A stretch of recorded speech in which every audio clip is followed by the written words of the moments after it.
आवई सुगनवा बोल चला जाई हो तो है बिना राजा निकल जियरा जाई हो तो है बिना राजा निकल जियरा जाई हो तो है बिना राजा हो आवई सुगनवा बोल चला जाई हो तो है बिना राजा निकल जियरा जाई हो तो है बिना राजा निकल जियरा जाई हो तो है बिना राजा निकल जियरा जाई हो तो है बिना राजा सोने की थाली में जेवना बनाए सोने की थाली में जेवना बनाए आवई सुगनवा जय चला जाई हो तो है बिना राजा निकल जियरा जाई हो तो है बिना राजा ओ आवई सुगनवा जय चला जाई हो तो है बिना राजा निकल जियरा जाई हो तो है बिना राजा आवई सुगनवा बोली चला जाई हो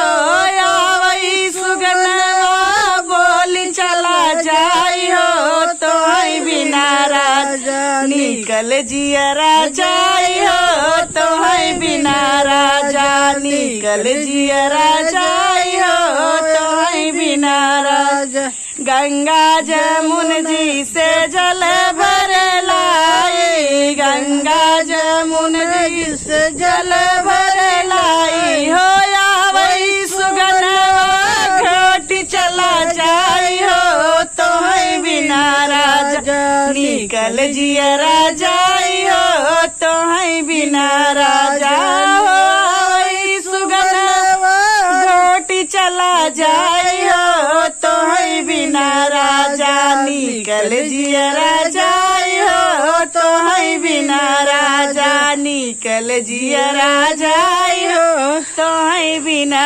राजा आवई सुगनवा बोली चला जाई हो आवई सुगनवा बोली चला जाई हो तो है बिना राजा निकल जियरा जाई हो तो है बिना राजा निकल जियरा जाई हो तो है बिना राजा लौंग इलायची कबीरा बनाए लौंग इलायची कबीरा बना हो आवई सुगनवा कूची चला जाई हो तो है बिना राजा निकल जियरा जाई हो तो है बिना राजा निकल जियरा जाई हो तो है बिना राजा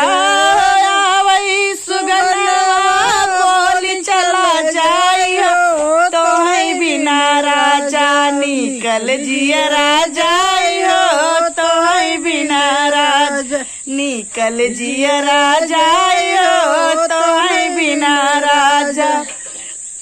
फूला ही झरी झरी से जल गाए फूला ही झरी झरी से जल गाए आवई सुगनवा सूती चला जाई हो आवई सुगनवा सूती चला जाई हो तो है बिना राजा निकल जियरा जाई हो तो है बिना राजा निकल जियरा जाई हो तो है बिना राजा आवई सुगनवा बोली चला जाई हो आवई सुगनवा बोली चला जाई हो तो है बिना राजा निकल जियरा जाई हो तो है बिना राजा निकल जियरा जाई हो तो है बिना राजा।